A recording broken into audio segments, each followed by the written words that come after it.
Abdur Rahman mister, Raipur উপজেলা স্বেচ্ছাসেবক দলের সদস্য সচিব। বিগত দিনে আমি রাজপথে ছিলাম। রাজপথে থেকে আন্দোলন সংগ্রাম করে এই দেশ থেকে আওয়ামী লীগ সরকার এবং ফ্যাসিবাদী সরকারকে আমরা গণ অভ্যুত্থানের মাধ্যমে আমরা এই দেশ থেকে তাড়িয়েছি।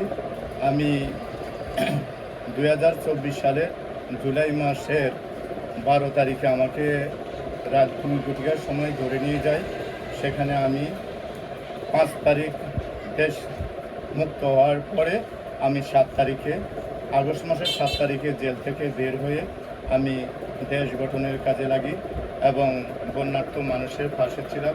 আমি 1 নং ইউনিয়নবাসীর পাশে আছি এবং দীর্ঘদিন আমি 1 নং ইউনিয়নবাসীর পাশে থেকে আমি বিভিন্ন উন্নয়নমূলক কাজ করেছি এবং জনসেবা করেছি। আগামী দিনে আমি 1 নং ইউনিয়নের চেয়ারম্যান প্রার্থী। আমি 1 নং ইউনিয়নের যদি চেয়ারম্যান প্রার্থী হতে পারি এবং আমাকে নমিনেশন দেওয়া হয়, ইনশাআল্লাহ আমি গরিব দুঃখী মানুষের পাশে থাকব। আমি অন্যায়ের বিরুদ্ধে থাকব, আমি মাদকের বিরুদ্ধে থাকব এবং আমার ইউনিয়নে যেন সুষ্ঠু বন্টন যে বাজে জনগণ পায়। বিগত দিনে মানুষ সুস্থ বন্টন পায়নি, ন্যায্য অধিকার পায়নি। সেই অধিকারগুলো বাস্তবায়নের লক্ষ্যে আমি কাজ করে যাব।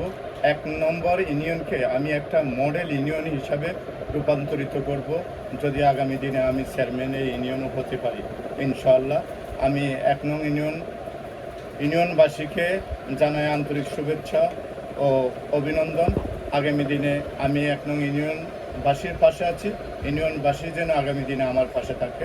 সবাইকে ধন্যবাদ। তবে আমাদের এলাকা এবং আমাদের বাংলাদেশে কোনো উন্নয়নমূলক কাজ হয়নি, ইউনিয়নের কাজ হয়নি, রোডঘাট, স্কুল, মসজিদ, মন্দির, কোথাও কোনো কাজ হয়নি উন্নয়নমূলক। আমরা সরকার গঠন করার পরে ইনশাআল্লাহ আমরা উন্নয়নমূলক কাজে হাত দিয়েছি। ইদানিংকালে আমার বাড়ির সামনে এবং এলাকার ব্যাপক কাজ হচ্ছে। আগামী 3 বছরের মধ্যে আমাদের সরকার যে বাজে উন্নয়নমূলক কাজ করছে এবং উন্নয়নমূলক কাজের দিকে অগ্রগতির দিকে এগিয়ে যেতেছে, সেই লক্ষ্যে আমাদের 2-4 বছরের মধ্যে আমাদের সকল কাজ বাস্তবায়ন হবে।